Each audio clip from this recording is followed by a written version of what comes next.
Rita fiku Iringana wekumbare Maisi wenyika Moye wakuru ya kareva Urojuka wangu mofusta Sheotani Moye wakuru ya kareva kari Zawira fura meso ngwari Hausa chive usaba usafari Uzaite kuti mumwe munu asafari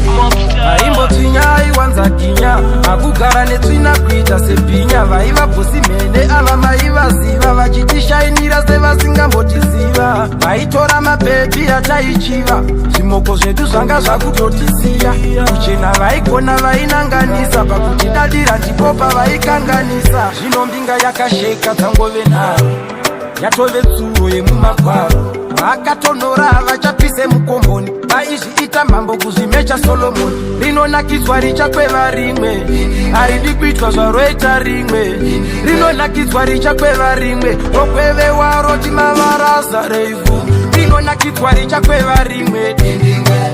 Dindingwe Dindingwe Dindingwe Hiro dindingwe Oh dindingwe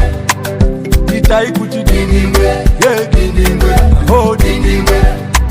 Zinoita dindingwe Hiro dindingwe Oh dindingwe Haiti bururo onekwa nemavanga Dzaigara dzichitungana dzemudanga Yaive hondo wachizviti ndini baba Aisada kupikiswa wairohwa ukafa Aizvifonera ende yaizvigaira Kuzvipinzira makozi achizvidaira Zvisingachairike aikuti chaira Izve zvaachafaira akungopaira Zvino mbinga yakasheka dzangove nharo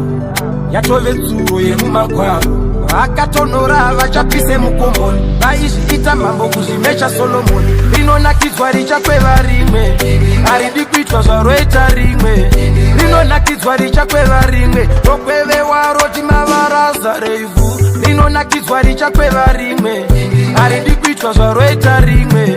Rinonakidzwa richakweva rimwe Rokwevewa roti mavaraza reivhu Itai kuti dindingwe Dindingwe Oh dindingwe Zinoita dindingwe Hiro dindingwe Oh dindingwe Rinonakidzwa richakweva rimwe